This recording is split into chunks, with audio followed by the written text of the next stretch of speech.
असं म्हटलं जातं, आयुष्य म्हणजे पत्त्यांचा खेळ.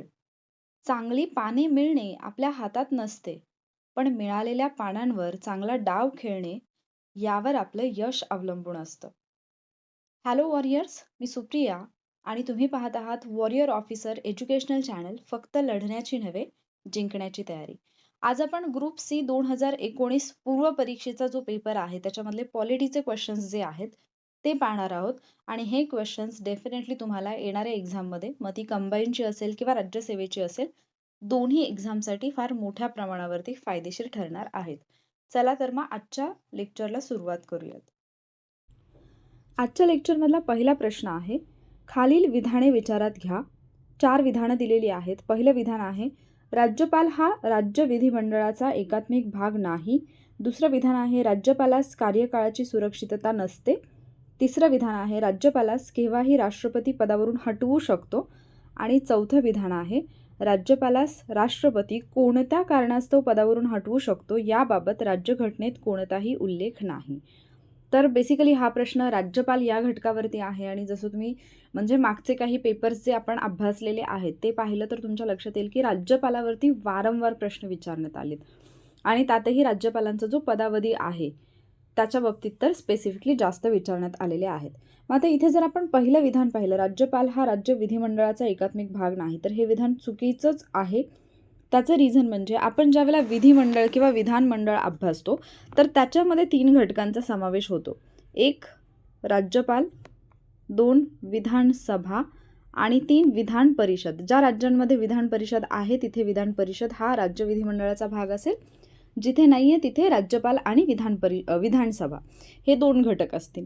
त्याचबरोबर जे कार्यकारी मंडळ असतं, आता हे झालं विधिमंडळ म्हणजे कायदेकारी मंडळ.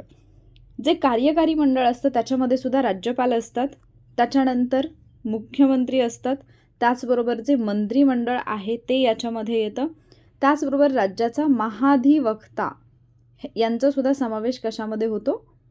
राज्याच्या कार्यकारी मंडळामध्ये होतो. तर इथे जे पहिलं विधान दिलं ते तर चुकीचंच आहे, कारण राज्यपाल हा राज्य विधिमंडळाचा एकात्मिक भाग आहे. कारण विधिमंडळ हे राज्यपाल, विधानसभा, विधान परिषद हे मिळूनच बनलेलं आहे. त्यामुळे ए बरोबर असणारे ऑप्शन जर आपण एलिमिनेट केले तर पहिला ऑप्शन गेला, दुसरा ऑप्शन गेला, चौथा ऑप्शन गेला. पुढची विधानं तुम्हाला माहीत असोत नसोत, पहिलं जरी तुम्हाला कन्फर्म माहिती असेल तरी तुमचं उत्तर बरोबर येतं, BCD बरोबर. ठीक आहे, तरीसुद्धा आपण पुढच्या गोष्टी अभ्यासूयात. राज्यपालाला कार्यकाळाची सुरक्षितता नसते, तर हे विधान अगदी बरोबर आहे. कारण आपण जर पाहिलं तर राज्यघटनेच्या कलम 156 मध्ये आपल्याला राज्यपालांच्या पदावधी संबंधी तरतुदी देण्यात आलेल्या आहेत. मग जर आपण याचा 156चा विचार केला तर कलम 156 काय सांगतं? राष्ट्रपतीची मर्जी असेपर्यंत राज्यपाल जे आहेत ते पद धारण करतील. आणि राज्यपाल आपला राजीनामा सुद्धा कोणाकडे देतील? तर राष्ट्रपतींकडेच राजीनामा आपला ते देऊ शकतात. आता याच्यात 2 तरतुदी आहेत, म्हणजे राष्ट्रपतीची मर्जी असेपर्यंत पद धारण करणं आणि दुसरी तरतूद म्हणजे राष्ट्रपतीला संबोधून राजीनामा देणं. या दोन्ही तरतुदीच्या अधीन राहून राज्यपाल जे आहेत ते आपलं पद 5 वर्षासाठी ग्रहण करत असतात. पण याचा अर्थ असा नाही की 5 वर्षापर्यंत ते पदावरती राहतीलच. ठीक आहे, राष्ट्रपतींची मर्जी असेपर्यंतच ते राहतील. राष्ट्रपतींना वाटलं तर राष्ट्रपती त्यांना पदावरून काढू शकतात. ठीक आहे, आणि राज्यपालाला राष्ट्रपती कोणत्या कारणास्तव पदावरून हटवू शकतो याबाबत राज्यघटनेत कोणताही उल्लेख केलेला नाही. हे सुद्धा बरोबर आहे. ठीक आहे, आता राज्यपालांना पदावधीची सुरक्षा नाही आहे म्हणजे ज्या काही तरतुदी आत्ता आपण पाहिल्या त्याच्यातूनच अर्थ काय होतो की त्यांना कार्यकाळाची सुरक्षितता नाही आहे. राष्ट्रपती केव्हाही त्यांना पदावरून काढू शकतात आणि राष्ट्रपती कोणत्या कारणावरून काढू शकतात हे घटनेत सांगितलेलं नाही आहे. इव्हन राष्ट्रपतींची मर्जी जी आहे ती न्यायप्रविष्ट नाही. म्हणजेच राष्ट्रपतींच्या मर्जीविरुद्ध किंवा राष्ट्रपतींनी जर असा निर्णय घेतला तर त्याविरुद्ध न्यायालयामध्ये जाता येत नाही. त्याचबरोबर घटनेमध्ये राज्यपालांना म्हणजे पदावरून काढून टाकण्यासाठीचे कुठली कारणं किंवा कुठलेही आधार पण देण्यात आलेले नाहीत, हे पण लक्षात ठेवा. त्याचबरोबर एक एक्स्ट्राची लाईन जी आहे जी तुम्हाला लक्षात ठेवायची आहे ती म्हणजे एखाद्या राज्यपालाचा जर पदावधी संपला तर दुसरा उत्तराधिकारी म्हणजे दुसरा राज्यपाल त्या ठिकाणी येईपर्यंत सुद्धा जो आधीचा राज्यपाल आहे तेच काय करतील, त्यांचं पद जे आहे ते धारण करणे चालू ठेवतील आणि दुसरे राज्यपाल आले की मग पहिले जे आहेत ते पदावरून आपोआप दूर होतील. तर पहिल्या प्रश्नाचं उत्तर होतं पर्याय क्रमांक 3. त्यानंतर पुढचा प्रश्न आहे, हा निवडणूक आयोगाबद्दलचा प्रश्न आहे. राज्य निर्वाचन आयोगाबाबत खालील विधाने विचारात घ्या. विधान ए आहे, ग्रामीण व शहरी स्थानिक संस्था सदस्यांद्वारे निवडण्यात येणाऱ्या महाराष्ट्र विधान परिषदेतील सदस्यांच्या निवडणुकीसह ग्रामीण व शहरी स्थानिक संस्थांच्या निवडणुका त्याद्वारे घेतल्या जातात. त्याच्यानंतर दुसरं विधान आहे, राज्य निर्वाचन आयुक्तांची नियुक्ती जरी राज्यपाल करीत असले तरी ते राज्य निर्वाचन आयुक्तांना पदावरून दूर करू शकत नाहीत. आता इथे जर पाहिलं तर या प्रश्नाचं जे बरोबर उत्तर आहे ते येतं पर्याय क्रमांक 2. फक्त बी विधान जे आहे ते बरोबर आहे. म्हणजे राज्य निर्वाचन आयुक्त जे आहेत त्यांची नियुक्ती जी आहे ती राज्यपाल करतात, मात्र त्यांना पदावरून दूर करण्याचा अधिकार राज्यपालांना नाही आहे. पहिलं विधान जे आहे त्याच्यामध्ये काय चुकीचं आहे, विधान परिषदेतील सदस्य जे असतील किंवा आपण विधिमंडळाचा जर विचार केला तर विधिमंडळाच्या निवडणुका ज्या आहेत त्या केंद्रीय निवडणूक आयोगाकडून घेतल्या जातात. बाकी जे ग्रामीण स्थानिक स्वराज्य संस्था आहेत त्यांच्या मात्र निवडणुका आपण राज्य निवडणूक आयोगाकडून घेतलेल्या पाहतो. मग राज्य निवडणूक आयोगाचा जर आपण विचार केला तर ही तरतूद आपल्याला राज्यघटनेत कुठे पाहायला मिळते? 73वी घटनादुरुस्ती जी झाली त्या 73व्या घटनादुरुस्तीने ॲड करण्यात आलेलं जे कलम आहे 243 के, तर याच्यामध्ये निवडणुका संबंधीच्या तरतुदी आहेत आणि याच्यामध्येच राज्य निवडणूक आयोग जो आहे त्याची सुद्धा तरतूद करण्यात आलेली आहे. मग याच्यामध्ये काय असेल, ज्या पंचायती आहेत पंचायतींच्या सर्व निवडणुकांच्या संदर्भातली मतदार यादी तयार करणं असेल किंवा त्या कामाचं पर्यवेक्षण करणं असेल, निर्देशन आणि नियंत्रण असेल, त्याचबरोबर पंचायतीच्या निवडणुकांचं आयोजन असेल, ही सगळी कार्य जी आहेत ते कोण करतं? राज्य निर्वाचन आयोग जो आहे तो करत असतो. आता याच्यामध्ये कोणाचा समावेश असतो तर निवडणूक आयुक्त असतात, अर्थातच निवडणूक आयुक्तांचा समावेश याच्यामध्ये असेल. आणि हे जे आयुक्त आहेत त्यांची नेमणूक कोणामार्फत केली जाते तर नेमणूक केली जाते राज्यपालांमार्फत. निवडणूक आयुक्तांची नेमणूक जी आहे ती राज्यपालांमार्फत केली जाते. त्यांच्या पदाच्या ज्या सेवा शर्ती आहेत आणि त्यांचा पदावधी जो आहे तो राज्य विधानमंडळाच्या कायद्याच्या अधीन राहून राज्यपालच निश्चित करत असतात. ठीक आहे, सेवा शर्ती आणि पदावधी पण राज्यपाल निश्चित करतील. मात्र त्यांना पदावरून जर दूर करायचं असेल तर ते मात्र राज्यपाल करू शकत नाहीत. त्यांना पदावरून दूर करण्याची पद्धती कशी आहे? उच्च न्यायालयाच्या न्यायाधीशांप्रमाणे. ठीक आहे, उच्च न्यायालयाचे जे न्यायाधीश असतात त्यांना पदावरून दूर करण्याची जी पद्धती आहे त्याच पद्धतीने राज्य निवडणूक आयोगाच्या आयुक्तांना पदावरून दूर करता येऊ शकतं. त्याचबरोबर ज्यावेळेला एखाद्या निवडणूक आयुक्ताची नेमणूक होते तर त्यांच्या सेवा शर्तीमध्ये किंवा त्यांना नुकसानकारक होतील असे बदल जे आहेत ते नियुक्तीनंतर करण्यात येत नाहीत, हे सुद्धा लक्षात ठेवा. ठीक आहे, त्यामुळे बी विधान जे आहे ते बरोबर आहे. ग्रामीण व शहरी स्थानिक स्वराज्य संस्था असतील तर त्यांच्या निवडणुका राज्य निर्वाचन आयोगाकडून घेतल्या जातात, मात्र विधिमंडळाच्या ज्या निवडणुका असतात त्या केंद्रीय निवडणूक आयोगाकडून घेतल्या जातात. त्यामुळे फक्त बी विधान बरोबर हे या प्रश्नाचं बरोबर उत्तर होतं. त्यानंतर पुढचा जो प्रश्न आहे महत्त्वाचा आहे आणि आयोगाकडून या आयोगाला म्हणजे जो सरकारी या आयोग आहे त्याला वारंवार आयोगाकडून फोकस केलं जातं, त्यामुळे हे पाहणं आपल्यासाठी गरजेचं आहे. आता इथे जो प्रश्न तुम्हाला विचारलेला आहे, प्रश्न काय म्हणतो की सरकारी या आयोगाच्या शिफारशीबाबत कोणती शिफारस ही चुकीची नमूद करण्यात आलेली आहे, म्हणजे कोणती एक तरतूद आहे जी चुकीची आहे. पहिलं विधान आहे, आयोगाने राज्यसभेची भूमिका आणि राज्यांच्या पुनर्रचनेच्या केंद्राच्या अधिकारात बदलासाठी अनुकूलता दाखवली होती. तर हे विधान चुकीचं आहे. ही तरतूद जी आहे ती सरकारी आयोगाने किंवा ही शिफारस सरकारी आयोगाने केलेली नव्हती. दुसरं विधान आहे, आयोगाने राज्यघटनेच्या अनुच्छेद 356चा अगदी क्वचितच वापर करावा याबाबत अनुकूलता दाखवली होती. तर बरोबर आहे. 356 काय आहे? राष्ट्रपती राजवटीशी संबंधित आहे, तर त्याचा क्वचितच वापर करण्यात यावा असं सरकारी या आयोगाचं म्हणणं होतं. त्याचबरोबर राज्यपालपद संपुष्टात आणावे ही मागणी त्यांनी फेटाळलेली होती आणि आयोगाने 3 भाषा सूत्राच्या अंमलबजावणीसुद्धा अनुकूलता दर्शवलेली होती.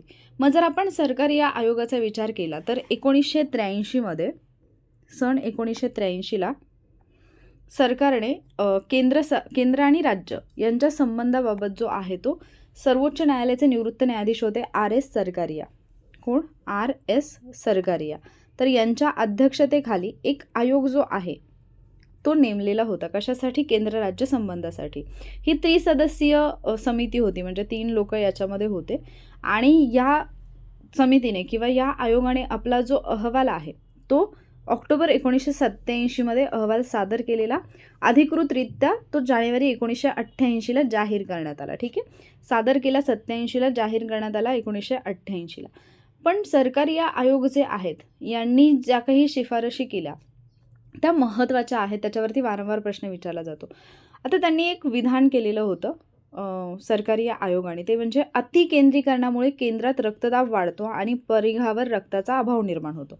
म्हणजेच काय, जर आपण केंद्र राज्य संबंधाचा विचार करत असू, जर समजा आपण इथे म्हणजे सगळे जर पावर केंद्राकडे दिली तर इथे रक्तदाब वाढतो आणि परिघावरती काय होतं, मग रक्ताचा अभाव निर्माण होतो. याचाच अर्थ सगळेच्या सगळे अधिकार जे आहेत ते केंद्राला देण्यात येऊ नयेत, काही राज्यांसाठी पण असावेत, अशा पद्धतीचं मत आपण म्हणू शकतो थोडक्यात आपल्या भाषेमध्ये. ठीक आहे, मग याच्यामध्ये असणारे जर सदस्य पाहिले तर RS सरकारिया होते, त्यानंतर B शिवरामन होते, B शिवरामन, आणि आणखी एक होते SR सेन, SR सेन.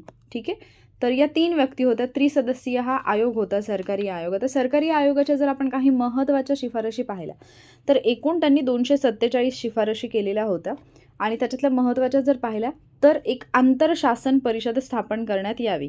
कलम 263 नुसार, राज्यघटनेच्या कलम 263 नुसार आंतरशासन परिषद जी आहे ती निर्माण केली जाईल आणि पुढे मग म्हणजे तिलाच आंतरराज्य परिषद म्हणजे स्थापन करताना तिचं नाव आंतरशासन परिषद असेल आणि कायमस्वरूपी काय असेल, ती आंतरराज्य परिषद अशी ती असेल.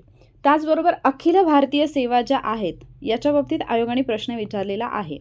अखिल भारतीय सेवा ज्या आहेत त्या अधिक प्रबळ करून आणखी काही सेवा निर्माण करण्यात याव्यात अशी एक शिफारस त्यांनी केलेली. तर आय थिंक आयोगाने जो मागे प्रश्न विचारला त्याच्यामध्ये आयोगाने असं म्हटलं की अखिल भारतीय सेवा ज्या आहेत त्या नष्ट करण्यात याव्यात. तर अशी शिफारस नव्हती, अखिल भारतीय सेवा अधिक प्रबळ करून अशा आणखी काही सेवा निर्माण करण्यात याव्यात असं म्हटलेलं होतं.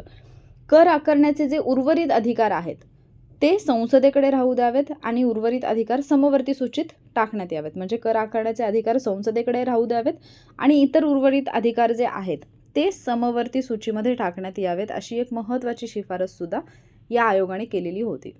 त्याचबरोबर आपण पाहतो की एखादं राज्याकडचं असणारं विधेयक जे आहे ते राज्यपाल काय करत असतो, एकतर राज्यपाल परवानगी देतील किंवा ते राष्ट्रपतींच्या परवानगीसाठी राखून ठेवतील.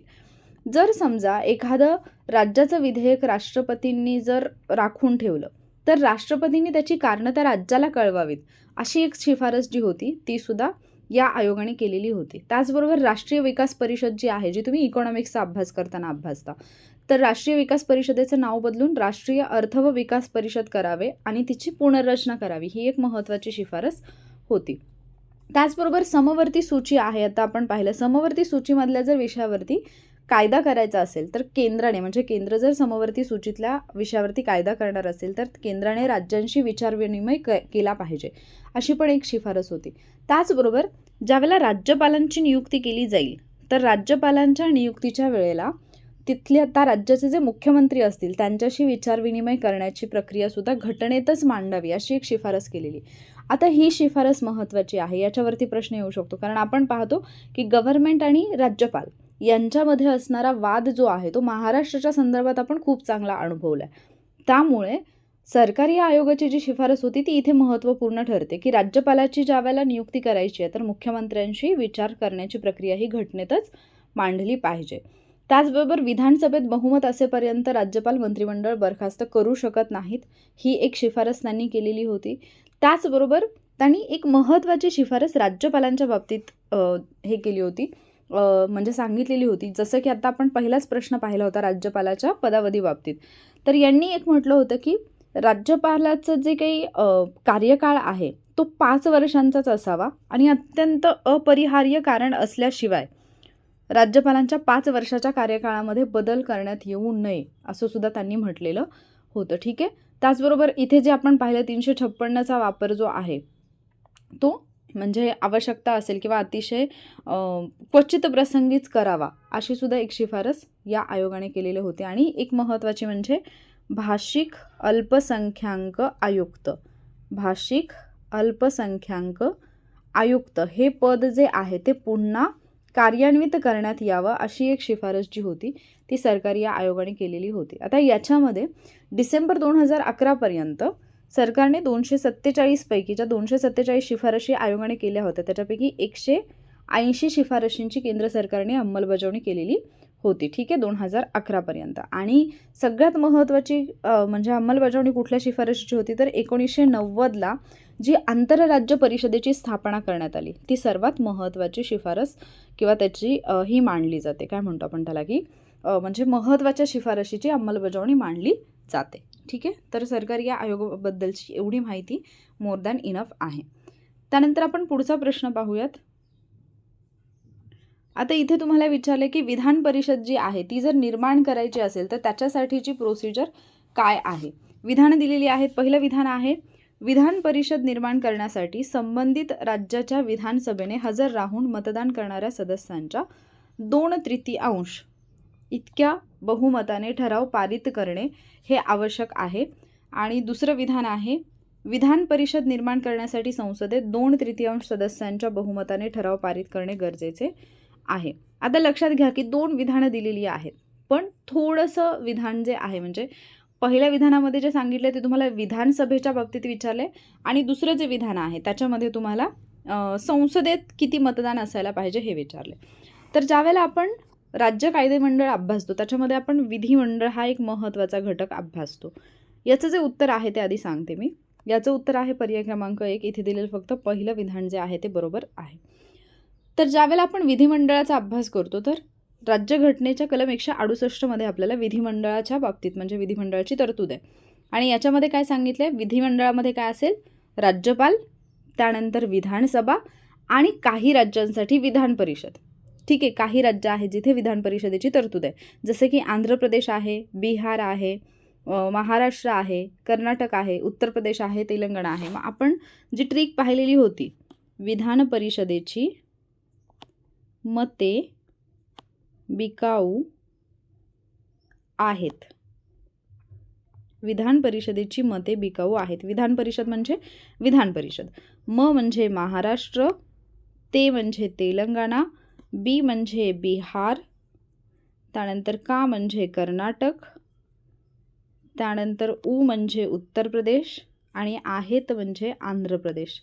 ठीक आहे, तर या राज्यांमध्ये विधान परिषद अस्तित्वात आहे. आणि मग रिसेंटली जे ज्या राज्याने विधान परिषद स्थापनेसाठी ठराव पारित केलेला आहे, मग 169 कलमानुसार 1969 हे सगळं मी मागे कुठेतरी तुम्हाला एका पेपरमध्ये एक्सप्लेन केलेलं आहे. मे बी मी चॅलेंजमध्ये केलेलं असेल किंवा आय थिंक मी PYQची जी आपण सिरीज घेतलेली आहे त्याच्यामध्ये जे व्हिडिओज दिलेत त्याच्यामध्ये ते कंप्लीट ट्रिक वाईज मी तुम्हाला सांगितलेलं आहे, तर ते तुम्ही पाहून ठेवू शकता. ठीक आहे, तर विधान परिषदेची मते बिकाऊ आहेत याचा जर विचार केला आपण तर महाराष्ट्र, तेलंगणा, बिहार, कर्नाटक, उत्तर प्रदेश, आंध्र प्रदेश या राज्यांमध्ये विधान परिषद पण आहे. म्हणजे या राज्यांमधलं जे विधिमंडळ असेल ते राज्यपाल, विधानसभा, विधान परिषद मिळून बनलेलं असेल. मग ही विधान परिषद जी आहे ती स्थापन करण्यासाठी किंवा विधान परिषद नष्ट करण्यासाठीची प्रोसिजर काय आहे, तर कलम 169 मध्ये आपल्याला ती पद्धती जी आहे किंवा याबाबतची तरतूद जी आहे ती दिलेली आहे. तर राज्यातली विधान परिषद नष्ट करायची असेल किंवा ती निर्माण करायची असेल तर त्याचा अधिकार कोणाला दिलेला आहे, संसदेला दिलेला आहे. ठीक आहे, राज्यातल्या विधानसभेच्या बाबतीत स्थापना करायची असेल किंवा ती नष्ट करायची असेल तर त्याचा अधिकार जो आहे तो संसदेला दिलेला आहे. हे महत्त्वाचं आहे. याच्यासाठी संसद काय करेल, कायदा करेल. संसदेने कायदा करण्याची गरज असते. मात्र संसदेने असा कायदा करण्यापूर्वी संबंधित राज्याची जी विधानसभा असेल, संबंधित राज्याची जी विधानसभा असेल त्या विधानसभेने अशा आशयाचा ठराव विशेष बहुमताने म्हणजे एकूण सदस्य संख्येच्या बहुमताने आणि हजर व मतदानात भाग घेणाऱ्या सदस्यांच्या 2/3 इतक्या बहुमताने तो पारित करणं गरजेचं आहे. ठीक आहे, हे आहे विधानसभेसाठी. विधानसभेने तो ठराव जो आहे तो एकूण सदस्य संख्येच्या बहुमताने आणि हजर व मतदानात भाग घेणाऱ्या सदस्यांच्या 2/3 एवढ्या बहुमताने ठराव पारित करणं आवश्यक आहे. म्हणजे पहिलं विधान जे आपल्याला दिलेलं आहे. आता विधानसभेने असा ठराव पारित केला तर संसदेने तो मांडलाच पाहिजे का, संसदेवरती बंधनकारक आहे का, तर नाही. एखाद्या विधानसभेने असा ठराव पारित केला तर तो संसदेवरती मानणं बंधनकारक नाही आहे. मात्र संसदेला जर असा कायदा करायचा असेल तर अशा पद्धतीचा ठराव विधानसभेने पारित करणं म्हणजे त्या संबंधित राज्याच्या विधानसभेने पारित करणं हे आवश्यक आहे. संसद विधानसभेच्या परवानगीशिवाय किंवा त्या ठरावाच्या मान्यतेशिवाय स्वतःहून असा कायदा करू शकत नाही. या दोन्ही गोष्टी व्यवस्थितपणे लक्षात ठेवा. मग जर समजा संसदेने अशा पद्धतीने ठराव जर पारित केला तर त्याला घटनादुरुस्ती जे आहे ते मानलं जाणार नाही. संसद जो काही कायद्यात बदल करेल तो म्हणजे त्याला घटनादुरुस्ती तर समजलं जाणार नाही. संसद कायद्यानुसारच काय करेल, अशा पद्धतीची विधान परिषद निर्माण करण्याबद्दल किंवा ती रद्द करण्याबद्दलचा कायदा करू शकते. तर इथे विधान परिषद कशा पद्धतीने निर्माण होते आणि कशा पद्धतीने नष्ट होते ही एक तुम्हाला आयडिया याची आलेली असेल. ठीक आहे, तर या प्रश्नाचं उत्तर होतं पर्याय क्रमांक 1, फक्त 1 बरोबर, फक्त ए बरोबर. त्यानंतर पुढचा प्रश्न आहे जोड्या जुळवा. अगदी बेसिक आणि खूप इझी असणारा क्वेश्चन आहे.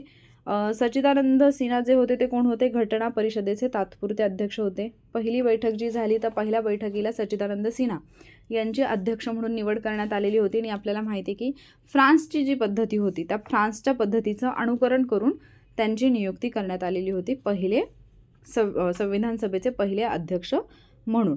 आणि जर आपण विचार केला तर त्यांच्या नावाची शिफारस जी होती, सच्चिदानंद सिन्हा यांच्या नावाची जी शिफारस होती ती कोणी केलेली होती? जे.बी. कृपलानी यांनी त्यांच्या नावाची शिफारस केलेली. फ्रान्सच्या पद्धतीचं आपण अनुकरण केलेलं आणि ज्येष्ठ सदस्याचे अध्यक्ष म्हणून नियुक्ती केलेली होती. तर त्यांनी सच्चिदानंद सिन्हा यांच्याबद्दल आता हे खूप वेळा विचारून झालं की घटना समितीचे तात्पुरते अध्यक्ष म्हणून, पण हे विचारलं जाऊ शकतं की तात्पुरते अध्यक्ष या नात्याने त्यांनी कुठल्या 3 देशांच्या सदिच्छा संदेशाचं वाचन केलं होतं? तर ते USA, त्यानंतर चीन आणि ऑस्ट्रेलिया. USA, चीन आणि ऑस्ट्रेलिया या 3 देशांच्या सदिच्छा संदेशाचं वाचन सच्चिदानंद सिन्हा यांनी केलेलं होतं. त्याच्यानंतर दुपारनंतर त्यांची तब्येत बिघडली आणि त्यामुळे मग तात्पुरते उपाध्यक्ष म्हणून फ्रँक अँथनी यांची नियुक्ती करण्यात आलेली होती किंवा त्यांनी कार्यभार जो आहे तो सांभाळलेला होता. तर हे पण लक्षात ठेवा. ठीक आहे. त्यानंतर दुसरा जो पर्याय आहे डॉक्टर राजेंद्र प्रसाद, तर हे कोण होते? घटना परिषदेचे कायमस्वरूपी अध्यक्ष. आता 9 डिसेंबरला जी पहिली बैठक झाली 9 डिसेंबर 1946ला, त्याच्यामध्ये सच्चिदानंद सिन्हा जे आहेत त्यांची अध्यक्षपदी नियुक्ती करण्यात आली. 11 डिसेंबर 1946ला पुढच्या बैठकीमध्ये डॉक्टर राजेंद्र प्रसाद यांची कायमस्वरूपी अध्यक्ष म्हणून नियुक्ती करण्यात आली आणि त्यांच्या नावाची शिफारससुद्धा जे.बी. कृपलानी यांनीच केलेली होती आणि अनुमोदन जे आहे ते वल्लभभाई पटेल यांनी दिलेलं होतं. ठीक आहे. त्यानंतर सर B.N. राव जे आहेत ते घटना परिषदेचे संवैधानिक सल्लागार होते. घटनात्मक सल्लागार जे होते, कायदेशीर घटनात्मक सल्लागार म्हणून त्यांना आपण ओळखतो. कोण? Sir B.N. राव. आणि यांची नेमणूक जी आहे ती लॉर्ड वेवेल यांनी केलेली होती. ठीक आहे. B.N. राव यांची जी नियुक्ती घटनेचे कायदेशीर किंवा संवैधानिक घटनात्मक सल्लागार म्हणून जी केलेली होती ती लॉर्ड वेवेल यांनी ती नियुक्ती केलेली होती, हेही लक्षात ठेवा. आणि जवाहरलाल नेहरू जे आहेत त्यांनी उद्दिष्टांचा ठराव मांडलेला आहे, हे आपण यापूर्वी पण पाहिले. 13 डिसेंबर 1946ला पंडित जवाहरलाल नेहरू जे आहेत त्यांनी संविधान सभेमध्ये उद्देशपत्रिका मांडली होती आणि पुढे 22 जानेवारी 1947ला संविधान सभेने ती उद्देशपत्रिका जी आहे ती स्वीकारली, ज्यालाच मग पुढे आपण प्रास्ताविका किंवा सरनामा ही जी नावं आपण देतो, प्रिएम्बल, ती या उद्देशपत्रिकेवरूनच तयार करण्यात आलेली आहे. आपल्या घटनेची जी प्रास्ताविका आहे ती. तर या प्रश्नाचं उत्तर काय होतं? 4, 3, 2, 1 म्हणजे पर्याय क्रमांक 4 हे होतं या प्रश्नाचं बरोबर उत्तर. त्यानंतर पुढचा प्रश्न आहे, हा प्रश्न जो आहे तो 73वी घटना दुरुस्ती जी आहे त्याच्यावरती आधारित विचारलेला आहे. एका बाजूला तुम्हाला अनुच्छेद क्रमांक दिलेले आहेत, म्हणजेच एका बाजूला तुम्हाला हे आहे 73व्या घटनादुरुस्तीने ॲड करण्यात आलेली कलमं आहेत ती दिलेली आहेत आणि दुसऱ्या बाजूला जे आहे ते तुम्हाला त्या कलमांमध्ये असणाऱ्या तरतुदी देण्यात आलेल्या आहेत. मग जर आपण पाहिलं तर याची एक ट्रिक आहे किंवा याचा जो ट्रिकचा व्हिडिओ आहे पूर्ण ए पासून ते म्हणजे 73वी घटनादुरुस्ती प्लस 74वी घटनादुरुस्ती, तो पूर्ण व्हिडिओ मी एक तुम्हाला दिलेला आहे. जर तुम्ही तो पाहिला नसेल तर तो पाहून घ्या, त्याच्यातून सगळी कलमं जी आहे ती तुमची तोंडपाठ होऊन जातील. ठीक आहे. तर 73वी घटनादुरुस्ती 1992ची आहे. या घटनादुरुस्तीने काय केलं तर घटनेमध्ये एक नवीन भाग जो आहे भाग 9 हा समाविष्ट केला. त्याचबरोबर या भागाचं नाव काय आहे? पंचायती. आणि याच्यामध्ये कलमं कुठली आहेत? 243 ते 243 ओ ही जी कलमं आहेत ती याच्यामध्ये आहेत. त्याचबरोबर घटनेमध्ये एक नवीन सूचीसुद्धा ॲड करण्यात आली, अणुसूची किंवा परिशिष्ट ज्याला आपण म्हणतो. 11वी अणुसूची जी आहे ती समाविष्ट करण्यात आली. 29 कार्यात्मक बाबी, 29 कार्यात्मक बाबी ज्या आहेत ते याच्यामध्ये समाविष्ट करण्यात आल्या. तर 73वा घटनादुरुस्ती कायदा जो आहे तो खूप जास्त महत्त्वाचा मानला जातो, कारण याच कायद्याने कलम 40 जे आहे त्याला घटनात्मक किंवा त्याला आपण म्हणूया की व्यावहारिक आकार जो आहे तो प्रदान केलेला आहे. त्यामुळे हे महत्त्वाचं आहे. मग जर आपण पाहिलं तर या कायद्यानुसार या घटनादुरुस्ती कायद्यानुसार 243 ते 243 ओ ही जी कलमं आहेत याच्यामध्ये जर आपण पाहिलं तर कलम 243 मध्ये वेगवेगळ्या व्याख्या देण्यात आलेल्या आहेत. ठीक आहे, 243 मध्ये विविध व्याख्या देण्यात आलेल्या आहेत. 243 एचा जर आपण विचार केला तर इथे आहे ग्रामसभा. 243 ए मध्ये आहे ग्रामसभा. 243 बी मध्ये आहे पंचायतींची स्थापना. त्यानंतर 243 सी मध्ये आहे पंचायतींची रचना. त्यानंतर 243 डी मध्ये आहे जागांचे आरक्षण. त्यानंतर ईचा जर आपण विचार केला तर याच्यामध्ये आहे कालावधी, पंचायतींचा जो कालावधी असतो तो. एफ मध्ये आहे सदस्यांची अपात्रता. त्यानंतर जी मध्ये, मी इकडे लिहिते कुठेतरी, जी मध्ये आहेत अधिकार, प्राधिकार आणि जबाबदाऱ्या. त्यानंतर एच मध्ये आहे पंचायतींचा कर लादण्याचा आणि त्यांचे म्हणजे कर लादण्याचा अधिकार आणि त्यांचे निधी. त्यानंतर आय मध्ये आहे वित्त आयोग. 243 आय मध्ये वित्त आयोग, पण हा वित्त आयोग कुठला असेल? राज्याचा असेल. 280 मध्ये जो आपण अभ्यासतो तो कुठला आहे? केंद्राचा आहे, भारतासाठीचा आहे. त्यानंतर जे मध्ये आहे लेखापरीक्षण. त्यानंतर के मध्ये आत्ताच आपण पाहिलेलं निवडणुका. के मध्ये आहेत निवडणुका. त्यानंतर एल मध्ये आहे केंद्रशासित प्रदेशांना लागू असणे. त्यानंतर एम मध्ये आहे काही क्षेत्रांना लागू नसणे. जसं की जम्मू काश्मीर, नागालँड, मेघालय, मिझोराम या राज्यांना हे लागू नये. जम्मू काश्मीर तर आता केंद्रशासित प्रदेश झाला आहे, त्यामुळे ती तरतूद जी आहे ती चेंज झालेली आहे.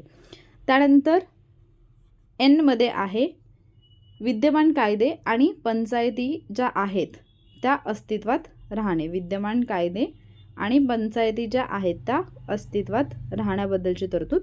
आणि ओ मध्ये आहे न्यायालयीन हस्तक्षेपास मनाई. मग याची जी ट्रिक होती ती मी थोडक्यात रिवाईज जर करायची म्हटलं तर 243 मध्ये आपण पाहिलं होतं की व्याख्या आहेत. तर सगळ्यात पहिलं कलम म्हणजे डेफिनेशन्स असतात. 243 ए मध्ये आहे ग्रामसभा. तर 243 हे पाठच असतं, ते लक्षात राहतं सुरुवातीचं. बी मध्ये आहे स्थापना. सी रचना म्हणजे सी रचना, इथे तुम्ही असं सी रचना, सी आमच्या पंचायतींची रचना पहा असं. डी जागांचे आरक्षण. डी माझी जागा, दी जागांचे आरक्षण. ई ABCD ई 5 नंबरचं लेटर आहे. पंचायतींचा कालावधी असतो 5 वर्षांचा, म्हणून 5 नंबरचं लेटर ई कालावधी.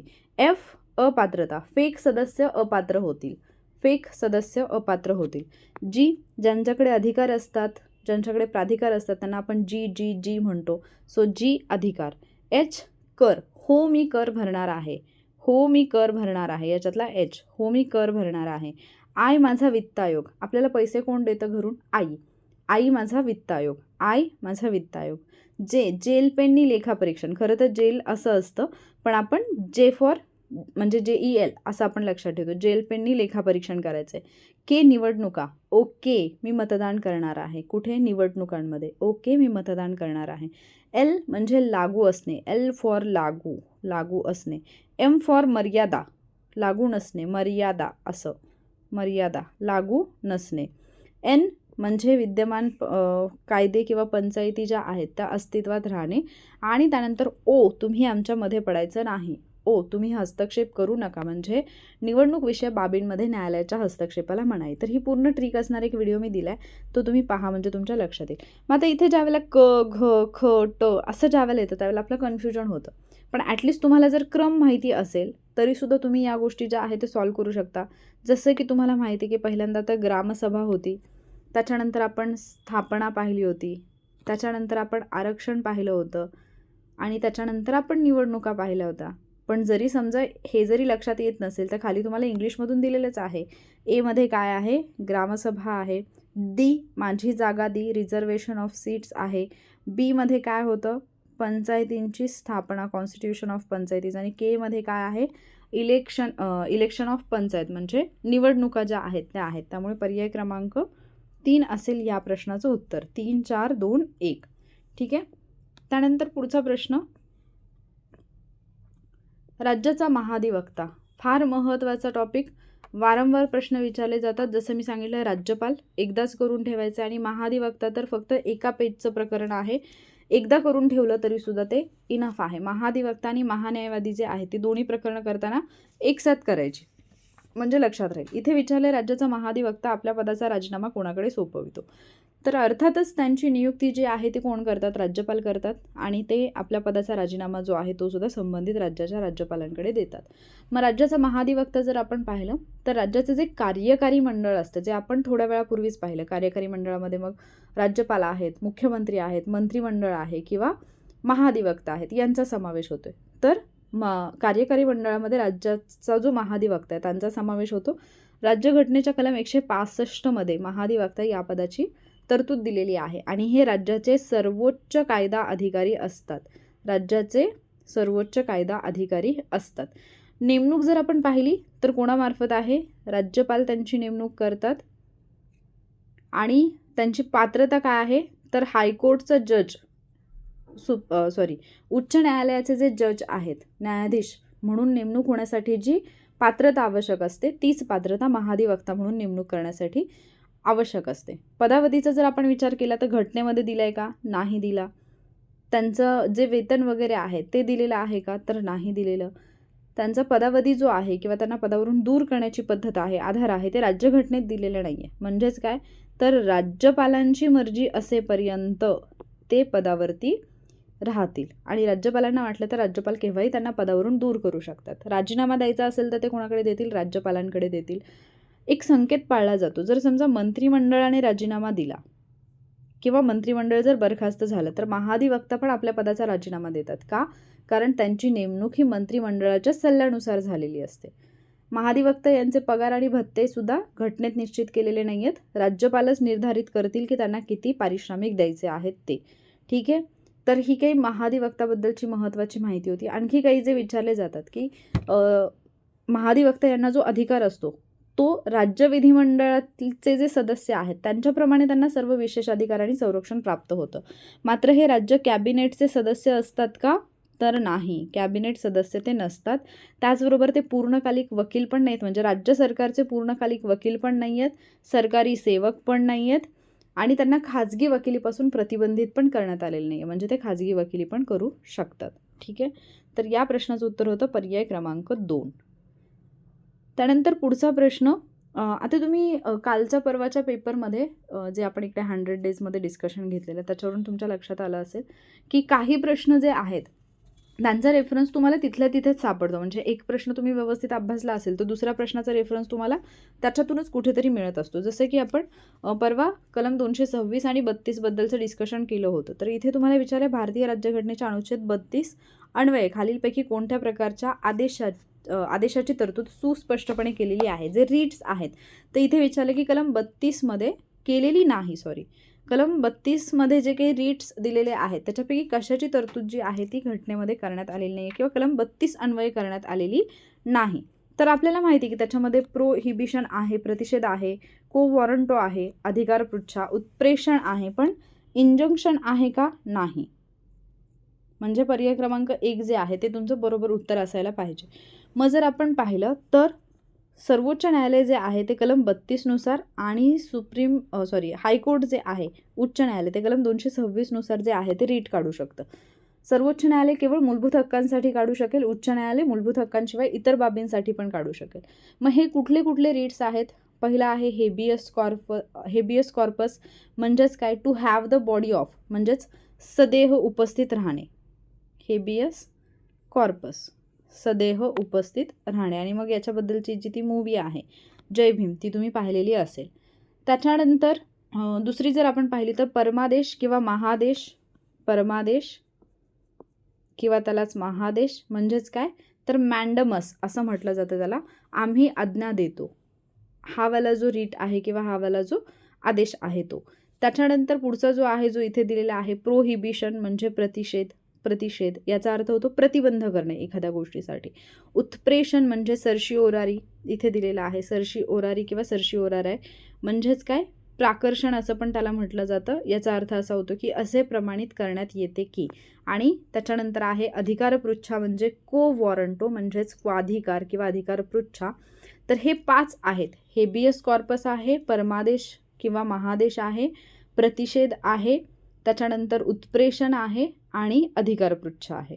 उत्प्रेक्षण आणि अधिकारपृच्छा हे 5 जे आहेत ते कलम 32 मध्ये दिलेले आहेत. हा जो निषेधाज्ञा आहे तो तिथे दिलेला नाही, त्यामुळे पर्याय क्रमांक 1 हे असेल तुमच्या प्रश्नाचं बरोबर उत्तर.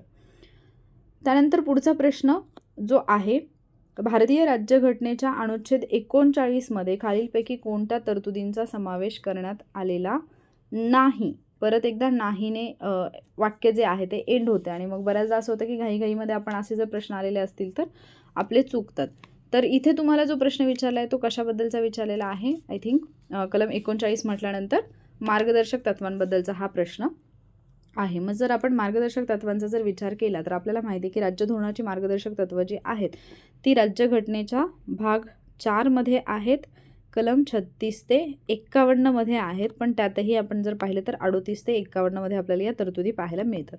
इथे जो प्रश्न विचारला आहे तो स्पेसिफिकली अनुच्छेद 39 कलम 39 वरती विचारलेला आहे. मग कलम 39चा आपण विचार केला तर याच्यामध्ये 6 तरतुदी आहेत हे आपल्याला माहिती आहे. 39 मध्ये काय सांगितलेलं आहे, राज्याने अनुसरावयाच्या धोरणाची विशिष्ट तत्वे. राज्य काय करेल, काही गोष्टी साध्य करण्यासाठी धोरणे आखेल. मग याच्यामध्ये कुठल्या आहेत, 39 स्मॉल ए जर तुम्ही पाहिला तर स्त्री व पुरुषांना उपजीविकेचं पुरेसं साधन मिळवण्याचा सारखाच हक्क असेल. बी जर पाहिलं तर बी काय सांगतं, समाजाच्या भौतिक साधनसंपत्तीची मालकी आणि नियंत्रण आणि त्याची विभागणी जी आहे ती सामूहिक हिताला सर्वाधिक उपकारक होईल अशा रीतीने व्हावी. म्हणजे भौतिक साधनसंपत्तीची मालकी असेल किंवा जे नियंत्रण आहे याची विभागणी याच्याबद्दलचं आहेत 39 बी.